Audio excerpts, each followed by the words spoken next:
రాజమహేంద్రవరం సోమలమ్మ గుడి వీధిలో ప్లాస్టిక్ వస్తువులు నిల్వ చేసిన ఓ గోదాముపై తారాజువ్వ పడి మంటలు వ్యాపించి భారీ అగ్ని ప్రమాదం చోటు చేసుకుంది. పెద్ద ఎత్తున మంటలు వ్యాపించడంతో స్థానికులు తీవ్ర భయాందోళనకు గురయ్యారు. స్థానికులు అగ్నిమాపక శాఖ ఏడీఎఫ్ఓ శ్రీనివాస్ తెలిపిన వివరాలు ఇలా ఉన్నాయి.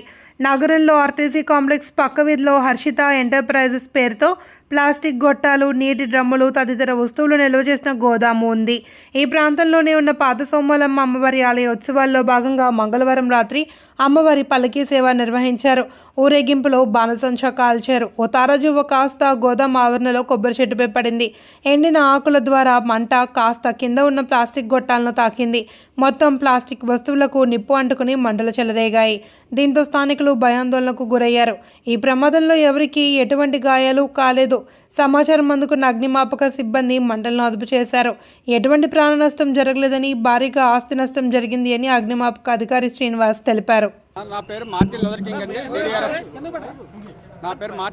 డీడీఆర్ఎఫ్ రాజమండ్రి.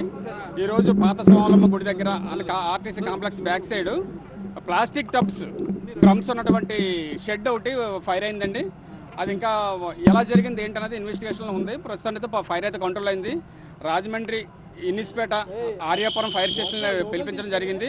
నెక్స్ట్ ఇప్పుడు ఏంటంటే కొవ్వూరు బండి కూడా వచ్చిందండి. కొవ్వూరు నుంచి కూడా అంటే సీరియస్ కండిషన్ అనుకున్న ఉద్దేశంతో ఏంటంటే ప్లాస్టిక్ ఎక్కువ కాలుతుంది కనుక 3వ వెహికల్ కూడా పిలవడం జరిగిందండి. 3 వెహికల్స్ కూడా ఇప్పుడు ప్రస్తుతం అయితే ఫైర్ అయితే మన కంట్రోల్లో ఉందండి. అది ఇంకా లాస్ అన్నది ఏంటన్నది, లేకపోతే ఫైర్ ఎలా జరిగింది అన్నది నెక్స్ట్ ఫర్దర్ ఇప్పుడు పూర్తి కంట్రోల్ అయిన తర్వాత ఇన్వెస్టిగేషన్ చేస్తామండి.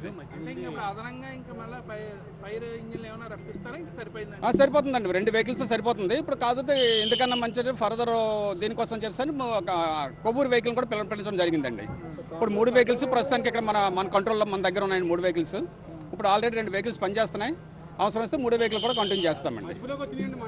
మంటలన్నీ అదుపులోకి వచ్చినాయండి. మొత్తం లోపలికి రూమ్లో కూడా మా సిబ్బంది అందరూ కూడా ఎంట్రీ అయ్యారు. ఫైర్ అయితే కంట్రోల్లో ఉందండి. ప్రాణ నష్టం లేదు. ఒక ఆస్తి నష్టం అనేది ఎంత అనేది కొంచెం వానర్ గారు వస్తే దాన్ని బట్టి చూసి మేము అంచనా వేసుకొని ఇస్తామండి. ఇప్పుడు ఫైర్ అటెండెంట్ సర్టిఫికేట్ కూడా ఇప్పుడు ఇదే స్పాట్లో ఇష్యూ చేసేస్తాం. వానర్ గారు ఎవరుంటే వానికి కూడా దాన్ని బట్టి లాస్ ఎంత చూసుకొని దాని ప్రకారం ఇప్పుడు సర్టిఫికేట్ కూడా ఇష్యూ చేసేస్తామండి. మేము బయట ఉన్నామండి. ఇది 7:30 ఆ టైంలో మరి ఫైర్ అవుతుందని మా కుర్రాడు ఫోన్ చేశాడు. ఇక్కడికి వచ్చేసరికి మొత్తం అంటుకుపోయిందండి.